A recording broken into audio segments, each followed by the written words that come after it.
Баршаңызға сәлем, сіздермен тілдеспек жоқ. Басқа ақпарат құралдары айтпағанды біз айтамыз. Украинадағы соғыстың жүріп жатқанына 35 күн болды. 35 күннің ішінде соғыстан қашқан босқындардың саны 4 миллионға жетті.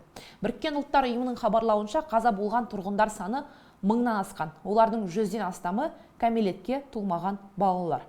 Мерт болған әскерилер саны Украина жағынан 4000, ал Ресей жағынан 15000-ға жуық. 25 наурызға дейін ресейлік тарап Луганск облысының 93%, Донецк облысы аумағының 54%-ын бақылауға алғанын, Херсон мен Запорожье облыстарының басым бөлігін толық бақылауға алғанын, Киев, Харьков, Чернигов, Сумы және Николаевты жауып тұрғанын жариялады. Картада көріп отырғаныңыздай бұл Украинаның солтүстігі мен шығысы. Оңдаған елді мекен Мариуполь, Харьков сынды қалалар толықтай қирады. Әйтсе де, Ресей мен Украина арасындағы соңғы үшінші келіссөзде алға ілгерілеу байқалады. Келіссөзде не айтылды? Ресей делегациясы келесі нәрселерді айтты. Ресей қорғаныс министрлігі Киев және Чернигов бағыттарында өзара сенімді арттыру үшін соғыс қимылдарын айтарлықтай азайтатынын хабарлады. Екіншісі, Ресейге Украинадан жазбаша ұсыныстар келіп түскен. Делегация оларды елдің бейтарап мәртебесіне ұмтылуының дәлелі ретінде қарастырады. Үшінші, Ресей делегациясының басшысы Владимир Мединский келіссөздерді конструктивті деп атады. Төртіншіден, Мәскеу Путин мен Зеленскийдің кездесуі екі елдің сыртқы істер министрлік басшылары бітімгершілік келісімге алдын ала қол қою кезінде өтуі мүмкін деп санайды. Украина делегациясы не деп жатыр? Біріншіден, Украина, Ұлыбритания, Қытай, ақш, Түркия, Франция, Канада, Италия, Польша және Израильді жаңа келісімнің кепілгерлері етуді ұсынды. Екіншіден, Украина НАТО жарғысының 5-ші бабына ұқсас қауіпсіздік кепілдерін талап етеді. Егер Украинаға шабуыл жасалса, оған қол қойған елдер әскери көмек беріп, әуені жабуға көмектесуі керек. Үшіншіден, егер Украина келісімнің кепілдігін алатын болса, ол өзінің қазіргі блоктарда қосылмаған және ядролық емес мемлекет мәртебесін бекітеді.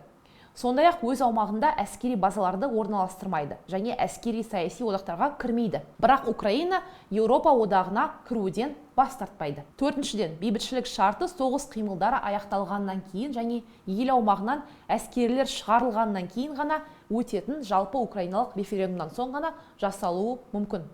Бесіншіден, Қырым бұл келісімге кірмейді. Мәскеу мен Киев 15 жыл ішінде бұл жердің тағдырын шешуі керек. Алайда бұл аралықта еш тарап соғысқа жүгінбеу керек. Алтыншысы, Донбасс ісі бөлек мәселе. Мұны Путин мен Зеленский жеке талқылайтын болды. Владимир Зеленский соғыс басталғалы алғаш рет Ресей журналистеріне сұхбат берді. Украина президенті мен ресейлік Дождь телеарнасы, Медуза, Жаңа газета, Коммерсант басылымдары журналистері сұхбаттасты. Сұхбатты жариялауға бірнеше минут қалғанда Роскомнадзордың бұған тыйым салғандығы белгілі болды. Сонымен сұхбатта не айтылды? Кейінгі кездері ақпарат құралдары Мариуполь қаласының толық қирағанын жазып жүр. Зеленский мұны растап, енді мұндай қаланың жоқ екендігін растады. Қаланы Ресей әскерлері толықтай жауып тастады. Қалаға кірер және шығар жолдың бәрі жабық. Портқа мина қойылған. Онда тамақ, су, дәрі-дәрмек жеткізу мүмкін емес. Ресей әскері хуманитар көмек алып, барғандарды атып, жүргізушілерді өлтіріп жатыр. Көптеген жүк кері қайтарылды. Біздің дерегімізше 2000-нан астам баланы әкеткен, ұрлап әкетті десек те болады. Өйткені ол балалардың қазір қайда екендігін білмейміз. Кейбірі ата-анасымен, кейбірі жалғыз. Бұл сұмдық нәрсе.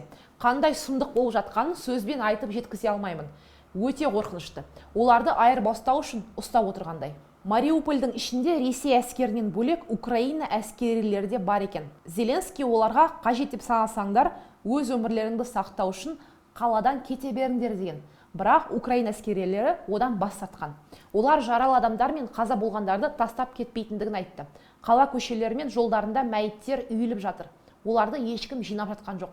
Әскерилеріміз қаза болған әскерлерді тастап кете алмайтынын айтады. Олар қаза болғандарды қоқыс секілді көміп, қаладан кетуге дайын емес.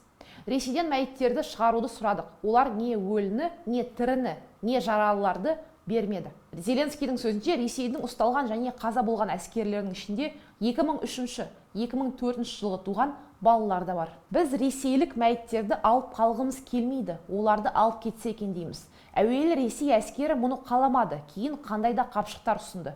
Бәріміздің жақынымыз, туысымыз, тіпті ит мысығымыз өлгенде мұндайға бармаппыз. Бұл қоқыс салуға арналған қапшық. Қаза болған бұл балалардың ата-анасы не ойлайтынын түсінбеймін. Қорқынышты. өз халқына осылай істесе, басқаларды айтпай-ақ қойдық. Зеленский орыс тілінің ендігі халық қандай болатынына тоқталды. Владимир Путин орыс тіліне ең сорақы зиян келтірді. Орны толмас залалар деп атар едім. Әрине, өзге елдерде адамдар енді орысша сөйлеуге ұялатын да болар. Дәл солай болады. Әлемде агрессордың нақты аты аталған соғыстардан кейін дәл солай болады. Зеленскийдің сөзінше, бұл трагедияға Ресейдің Украина тәуелсіздігін мойындамайтыны себеп болып отыр. Бізді өнім деп санайды. Бізді Ресейдің қазіргі президенті өзін басшы санайтын үлкен бір организмнің қандай да бөлігі ретінде көреді. Біз бұған келіспейміз. Біз өзімізді терең тарихы бар, өнегесі бар, тәуелсіз ел санаймыз, дейді Украинаның президенті. Ал Ресейдің Украинаға бағытталған соғысына Қазақстанның ұстанымы қандай? Еліміздің басшылығының не ойлап жүргендігі айтпаса да түсінікті. Бір жағынан соғысқа қарсы шығам десе, Ресей өз жерімізге басып кіруі әбден мүмкін. Екінші жағынан Украинаға көмек бермесек, Ресейдің басқыншылық соғысы онымен аяқталмайтынына кім кепіл? Еліміздің солтүстігіне басып кіріп, орыс әлемін Қазақстанда құтқара бастаса, қайтпекпіз? Сондықтан болар еліміз Біріккен ұлттар ұйымы жариялаған соғысқа қарсы резолюциясына дауыс беруден үнемі бас тартып жүр. Мәселен, наурыздың басында ғана бұл халықаралық ұйым Ресейден Украинаға күш қолдануын тоқтатуын талап еткен еді. Ол кезде талапты 141 ел қолдады. Оның ішінде бірінші және екінші дүниежүзілік соғыстың кезінде бейтараптық сақтаған Швейцария да бар. Алайда Қазақстан ол жолда жақында жарияланған жаңа Украинаның бейбіт халқын қорғау және Украинадағы соғысты тоқтату жөніндегі жаңа резолюциясынан да қалыс қалып дауыс бермеді. 191 мемлекеттің 140-ы құжатты қолдады. Ал қарсы шыққандар әлбетте Ресей, Сирия, Беларусь, Солтүстік Корея және Эритрея елі. Яғни екі кезде де Қазақстан бейтарап ұстанымда екен көрсетіп келеді. Ресми түрде еліміз Ресейді бұл соғыс үшін айыптамаса да, ал бір жағынан Украинаға гуманитарлық көмек жіберіп жатыр. Десе де нақты бір істерге келгенде Қазақстан позициясы ауытқып тұратындай көрінеді. Мәселен, Ресейге қарсы жазбаларды шығарып жүрген блогерлер Марғұлан Боранбай мен Данат Намазбай Facebook желісіндегі жазбалары үшін 5 жылға қамауға алынды. Алматының Алмалы соты оларға әлеуметтік желіде ұлтаралық араздықты қоздырды және билікті күшпен басып алуға үгіттеді деп айып таққан.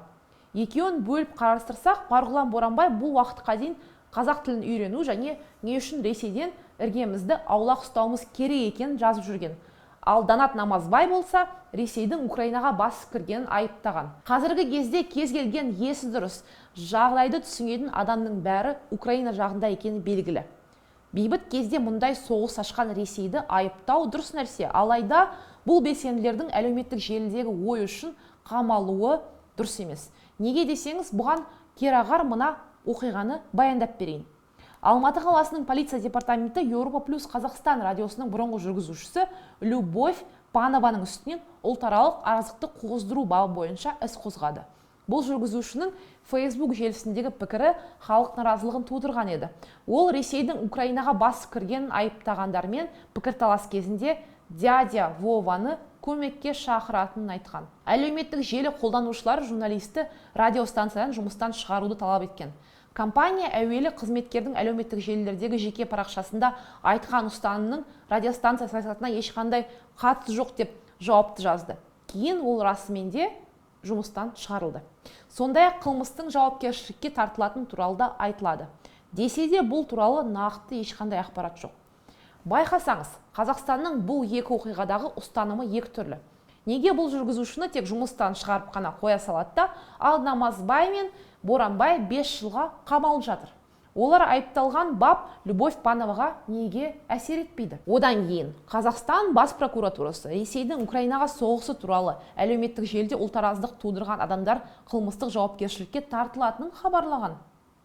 Қазақстан азаматтарының шет мемлекеттік аумағындағы соғыс қимылдарына қасақана құқыққа қайшы қатысуы, сол сияқты ұлттық алауыздықты қыздыруға бағытталған қасақана іс-әрекеттер, бұқаралық ақпарат құралдарын немесе телекоммуникация желілерін пайдалана отырып, Қазақстанның тұтастығын, оның аумағына қол сұғылмауын және бөлінбеуін бұзуға жария түрде шақыру қылмыстық жазаланатын әрекеттер болып табылатынын және 10 жылға дейін бас бостандығынан айыруға әкеп соқтыратындығын түсіндіреміз деген.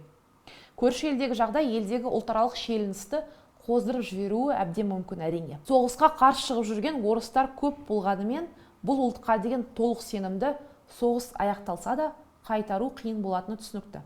Алайда ел ішіндегі орыстардың барлығына қарсы шыға бастасақ, біріншіден адамдарды ұлтқа бөлетін Путиннен жақсы болмаймыз. Екіншіден, жазықсыз адамдар жапа шегу. Тағы бір маңызды мәселе нацистердің жаңа белгісі туралы. Бірнеше қалада Z белгісі жапсырылған көліктер байқалған. Бұл белгі нені білдіреді? Азаттық радиосының жазбасына сүйенсек, Ресейдің Украинаға басқыншылығын айыптайтын азаматтар нацистердің жаңа белгісі деп атайтын Z әрпі соғыстың алғашқы күні 24 ақпанда пайда болып, өз уақытының ішінде украиндардың басындағы қасірет символына айналды. Латын әліпбиіндегі Z және V әріптері алғаш рет Украина жеріне басып кірген ресейлік техниканың сыртынан байқалған. Әскери сарапшылар бұл әріптер батыс және шығыс деген мағынаны білдіретіндігін айтады. Ақылға сыймайтын негізсіз конспирологиялық теорияларға сенетіндер бұл таңбаны Украина президенті Владимир Зеленский атымен байланыстырады. Бұл теорияға сенсек, латын әріптері Ресей президенті Владимир Путиннің басты жауын көрсетіп, оның көзін жою керек дегенді меңзейдіміз. Десе де, бұл белгі жапсырылған көлік иелеріне айыппұл салына бастады. Яғни әкімшілік құқық бұзушылық туралы кодекстің 590 бабы 5 бөліміне сүйенеді. Журналист Лұқпан Ахмедияров бұл белгіні қазақстандықтар не үшін жапсырып жүргенін былай түсіндіреді. Қазір кей адамдар көлігіне Z әрпін жапсырып жатса, олардың мұны назар аудару үшін жасайтынын түсіну керек. Олар мұның қандай белгі екенін, басқалар бұл әрекетінің неге сынайтынын, өзіне еген назар аударғысы келетіндігін жақсы біледі. Осы арқылы Путин мен оның әскерін қолдау үшін осылай жасадым дегенді көрсеткісі келеді. Қазақстандық жұлдыздар болса әдеттегідей тып-тыныш. Ресейде жұлдыз болған скриптонит немесе этникалық қазақ Азамат Мұсағалиев елдегі соғыс туралы тіс жармады. Тек қана үнемі әртүрлі саяси жағдай туралы сөз қозғайтын Димаш Құдайберген екенін бәріңіз білесіз.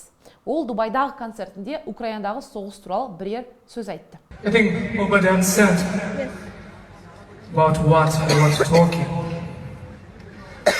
Really, what's happening in the world?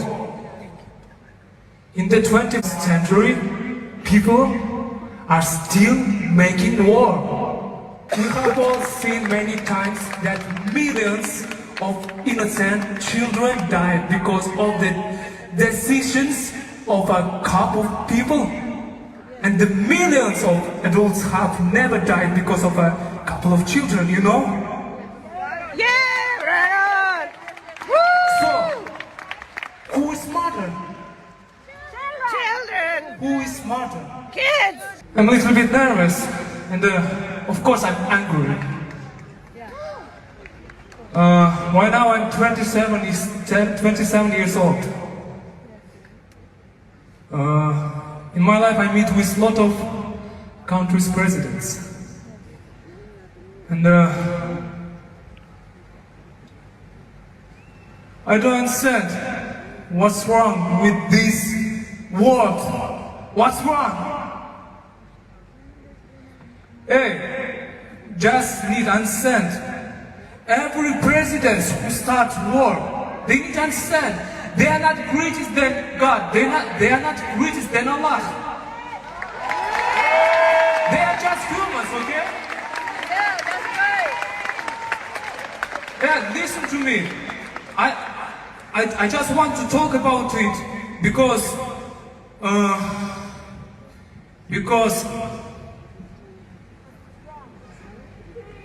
yeah, we need peace.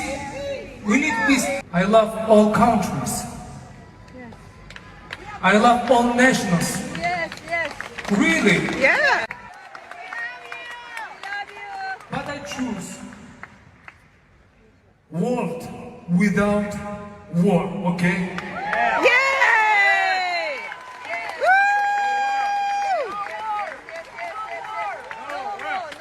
No. Thank you. Украинадағы жағдай осы. Ал Қазақстанда баяқ жартас, сол жартас. Тағы да Назарбаевтар отбасы туралы. Дариға Назарбаеваның Лондондағы зәулім үйі сатылымға шығарылыпты. Зәулім үйде 4 қонақ бөлме, 7 жатын бөлме мен 6 жуынатын бөлме бар.